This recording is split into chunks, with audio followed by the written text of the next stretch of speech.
আজকে কিভাবে কাঁঠাল থেকে এঁচড় বের করবেন এবং সারা বছর কিভাবে কাঁঠাল সংরক্ষণ করে রাখবেন সবটা সহ আজকে আপনাদের কাঁঠালের এঁচড় চিংড়ি মাছ দিয়ে রান্নার রেসিপি শেয়ার করব। আশা করি ভালো লাগবে। আসসালামু আলাইকুম, সবাইকে নাসরিন কিচেন অ্যান্ড ব্লগে নতুন একটা ভিডিওতে স্বাগতম।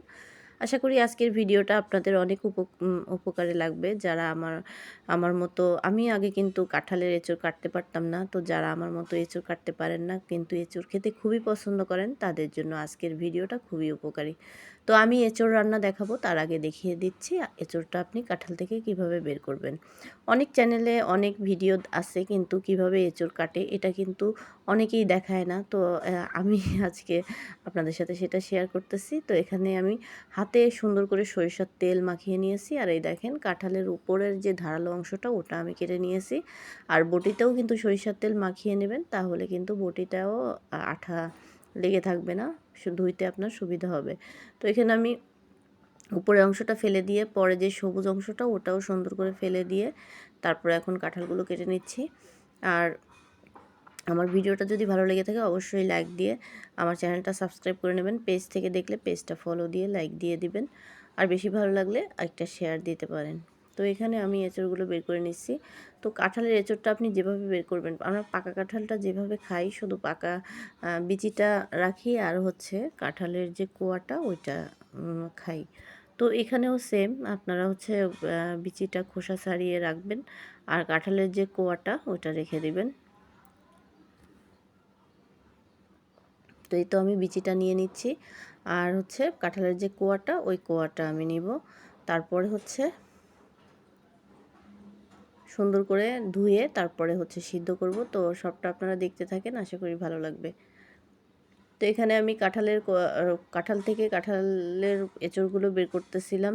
আর এটা কিন্তু খুবই ঝামেলার কাজ, একটু ধৈর্য নিয়ে করতে হবে, একটু সময় লাগে, কারণ কি খুব বেছে বেছে কাজটা করতে হয়। এখানে কিন্তু কাঁঠালের কোয়ার সাথে অনেকগুলো লম্বা লম্বা ছোট ছোট মানে বাড়তি অংশ থাকে, এগুলো ফেলে দিতে হবে। এগুলো কিন্তু খাওয়া যায় না, তিতা তিতা লাগে। তো আমি না বুঝে এর আগে নিয়েছিলাম, পরে ফেলে দিতে হয়েছে, আমার পুরো একটা কাঁঠাল নষ্ট হয়ে গেছে। তো ভাবলাম আমি আপনাদের সাথে শেয়ার করি। তো আমি এইভাবে নিয়েছি এঁচড়গুলো। তো বাকিগুলো আমি এভাবে নিয়ে নিব।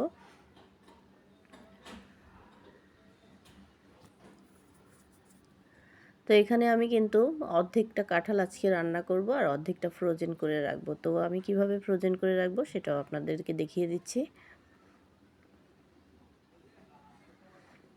এই তো আমি কাঁঠালগুলো ধুয়ে সুন্দর করে এখানে মানে সুন্দর করে ধুয়ে নিয়েছি। আর এখানে একটু লবণ, মানে 1 চামচ পরিমাণের লবণ আর 1 চামচ পরিমাণ হলুদ দিয়ে দিয়েছি, যেন কাঁঠালের কষটা বের হয়ে যায়। হলুদের কারণে একটু ভাপিয়ে নিতে হবে। এই তো যখন পানিটা ফুটে উঠবে তারপরে 2-3 মিনিট জাল করে নিলেই হয়ে যাবে। তো আমি জাল করে পানিটা ছেঁকে নিয়েছি। তো ওইভাবে ছেঁকে আপনারা ফ্রোজেন করে ফ্রিজে রেখে দিতে পারেন, আবার রান্নাও করতে পারেন। তো এইভাবে কিন্তু সারা বছর ফ্রোজেন করে খেতে পারবেন। আর এখানে আমি তেলে চিংড়ি মাছ দিয়ে দিয়েছি। তেলটা যখন গরম হয়ে গেছে আমি চিংড়ি মাছ দিয়েছি। তারপরে আমি একটু পেঁয়াজ কুচি, কাঁচামরিচ কুচি, পেঁয়াজটা একটু বেশি দিবেন। দেওয়ার পরে আমি পেঁয়াজটা নরম হওয়ার জন্য একটু সামান্য লবণ দিয়ে দিলাম, দিয়ে এটা একটু ভাজবো। তো পেঁয়াজের কাঁচা গন্ধটা যখন চলে যাবে, পেঁয়াজটা হালকা ভাজা হয়ে যাবে, তখন আমি এর ভিতরে বাটা মশলাগুলো দেবো। এখানে আমি আদা, রসুন, জিরা হাফ চামচ করে দিয়েছি, যে আমার হচ্ছে কাঁঠালের পরিমাণটা কম, এই জন্য আমি অল্প মশলা নিয়েছি। আপনারা আপনাদের পরিমাণ বুঝে মশলা নেবেন। তো এখানে আমি সুন্দর করে মশলাটা একটু ভাজা ভাজা করে নেব। মশলারও কিন্তু একটা কাঁচা গন্ধ আছে। তারপরে হালকা হাতে ভেজে আমি এখানে গুঁড়ো মশলাগুলো অ্যাড করব। তো এখানে আমি ধনিয়ার গুঁড়ো 1 চামচ, মরিচের গুঁড়ো 2 চামচ, হলুদের গুঁড়ো 1 চামচ নিয়েছি। নিয়ে এখন মশলাটা সুন্দর করে কষিয়ে নিব। আর আপনি একটা জিনিস খেয়াল রাখবেন, আপনি যেহেতু হলুদ লবণ দিয়ে হচ্ছে কাঁঠালটা হালকা ভাপিয়ে নিয়েছেন, সেই ক্ষেত্রে এখানে লবণ এবং হলুদের পরিমাণটা একটু বুঝে দিবেন। লবণটা একটু প্রথমে কম দিবেন, পরে টেস্ট করে লাগলে আবার দিবেন। তো এখানে আমি নারকেলের দুধ দিয়ে রান্নাটা করব। তো সামান্য দুধ দিয়ে আমি চিংড়ি মাছটা একটু কষিয়ে তার ভিতরে এই যে ভাপিয়ে রাখা কাঁঠালগুলো দিয়ে দিলাম। তো আমরা কাঁঠালের এই রান্নাটাকে এঁচোড় রান্না বলি। আপনারা কে কোন জায়গা থেকে দেখতেছেন বলবেন আপনারা কী নামে ডাকেন। অনেকেই এঁচোড় বলে, তবে আবার অন্য নামও আছে, আমি ফেসবুকে দেখেছি।